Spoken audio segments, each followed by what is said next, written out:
Welcome back to NBA Cinema.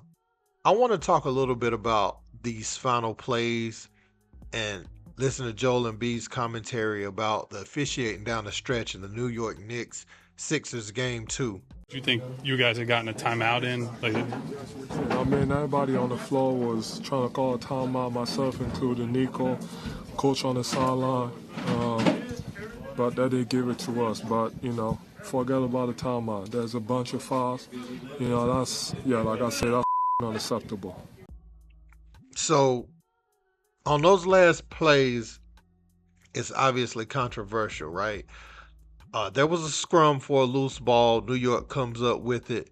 Jalen Brunson makes a three. He's been struggling all night, into 8 for 29. Nicholas Batum and Kelly Oubre has done a phenomenal job on him. And even, Tyrese Maxey on help side defense, when Brunson pulls up in the mid range, he's chasing him, blocking him at the apex of the release of his shot. So, they've made a concerted effort. And that's what happens when you have one kind of creator on the court. They're able to key in on guys, whereas Maxey's able to play off of Embiid. You got a lot with Philly, a lot of size. You have the luxury of Joel Embiid's offensive prowess, to free up things for Maxey too. And with his speed, he's going to take advantage of that. But Brunson got to be better. There's no excuse for him to be playing like he's playing so far in these first couple games. But I suspect he'll pick it up in Philly. Looking at these plays, though, okay, so Brunson makes that three. The inbound play, clearly Brunson is grabbing Tyrese Maxey's jersey right here. I don't think that's even debatable.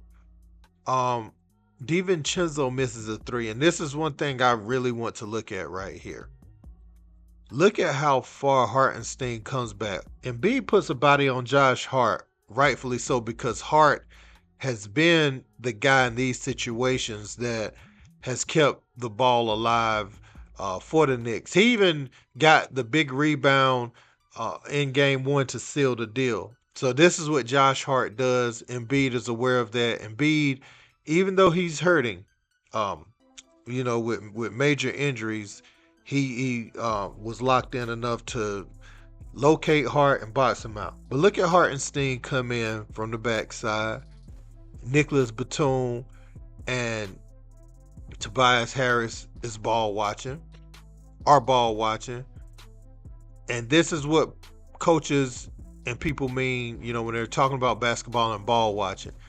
You can't simply watch the ball bounce and then think you're going to out-jump everyone and get the rebound. Some special players are able to do that at times, but the little bit of time where you're looking at the ball, somebody else is already in pursuit. And when you got 6'10", 7-foot players, 6'8", 6'9", all over the floor, the margin for error with ball watching becomes that much smaller.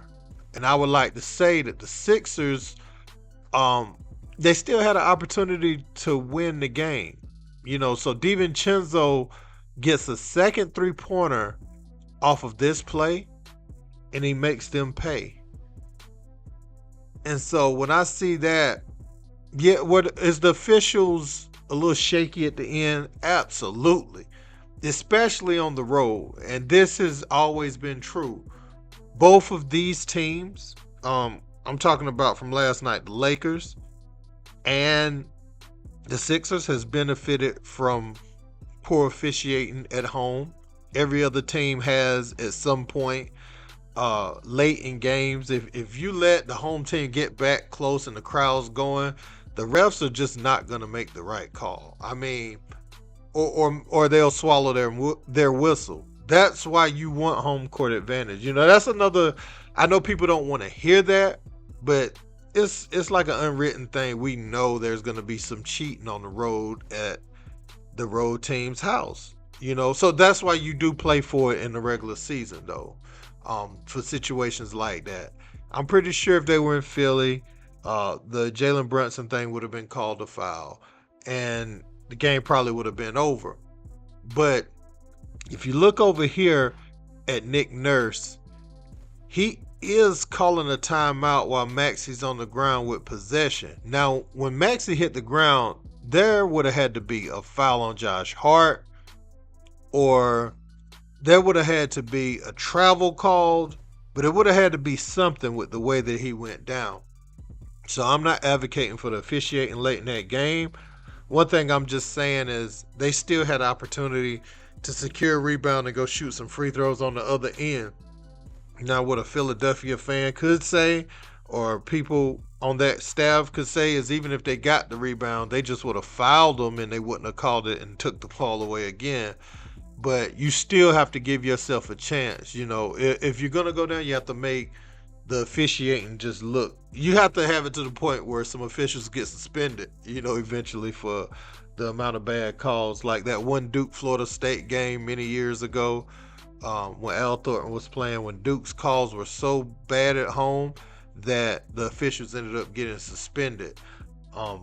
So I don't know. I think they're going to file a grievance, but I don't see how they're going to win in the playoffs. You know, the NBA is not going to allow their product to be tainted in the postseason.